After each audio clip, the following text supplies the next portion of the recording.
चंचन चौहान। आज इस वीडियो में क्या करने वाले हैं, क्लास 9th का इकोनॉमिक्स का chapter people as a resource. इसमें आज फिर एक छोटा सा नया सा टॉपिक आपको कराती हूँ। Why we call Japan as a developed country without natural resource. अभी आपको समझ में आ जाएगा, छोटी सी कंट्री है और वहां पर नेचुरल रिसोर्स की भी कमी है, नेचुरल रिसोर्स नहीं है वहां ज्यादा, ठीक है। लेकिन फिर भी जापान एक डेवलप्ड कंट्री है, कैसे? ठीक है, आज के बाद आप बिल्कुल भी नहीं भूलेंगे। क्यों? कि भाई ठीक है, नेचुरल रिसोर्स नहीं है तो Japan import natural resource from other country. हो गया सोल्यूशन। ठीक है कि ठीक है कि उनके पास नेचुरल रिसोर्स नहीं है तो बाहर वाली कंट्रीज से मंगा लो। लेकिन दूसरी बात क्या है बेटे, कि जो जापान की गवर्नमेंट है ना, they care the education and health of their children. Japan's government invest on the education and health of their children। जब बच्चों की एजुकेशन और हेल्थ का गवर्नमेंट ध्यान रखेगी ना, उस पे सबसे ज्यादा पैसा लगेगा, तो भविष्य में वो सारे बच्चे क्या हो जाएंगे, रिसोर्स हो जाएंगे, ह्यूमन कैपिटल हो जाएंगे, ज्यादा अच्छे से दूसरे रिसोर्सेज को यूटिलाइज करेंगे और चीजों को अच्छे से प्रोड्यूस करेंगे। ठीक है, और प्लस एक और पॉइंट है कि सारे सबको ये पता है जनरली कि जो जापान है वो टेक्नोलॉजी में बहुत ज्यादा आगे है। That is why without natural resource Japan be called as a developed and rich country. Hopefully you understand क्या लिखा हुआ है यहाँ पर, एक बार ये देख लेते हैं। मैंने आपको ये समझा दिया है, अभी आपको समझ में आ जाएगा।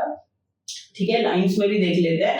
आज के बाद आपसे कोई भी पूछे कि जापान डेवलप क्यों है तो आप नहीं भूलेंगे, Japan import the natural resource. Japan में क्या है, विदाउट नेचुरल रिसोर्स। नहीं है नेचुरल रिसोर्स तो कहां से import natural resource from other country. तो ये सोल्यूशन तो फटाफट निकाल लेते हैं, बाहर से मंगवा लो natural resource. It invest on people, especially on the field of education and health। Japan को पता है कि हमारे पास नेचुरल रिसोर्स नहीं है, हमें खर्चा करना पड़ रहा है, बाहर से हमें इसको इंपोर्ट करवाना पड़ रहा है, खरीदना पड़ रहा है दूसरे कंट्रीज से।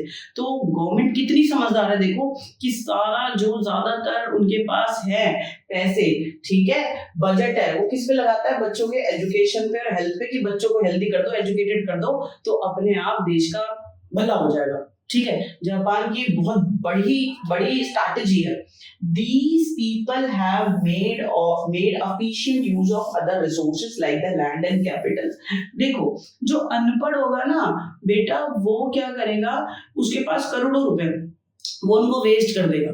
कहने का मतलब ये है कि पैसा जरूरी बात नहीं है, और जो पढ़ा लिखा होगा वो बेटा पैसा बना सकता है। वो दूसरे चीजों को, बिल्डिंग है या फिर मशीनरी है या पैसा है, उसको, उन रिसोर्सेज को अच्छे से पूरी ताकत के साथ, उन्हें दिमाग के साथ यूज करेगा और अच्छा आउटपुट आएगा।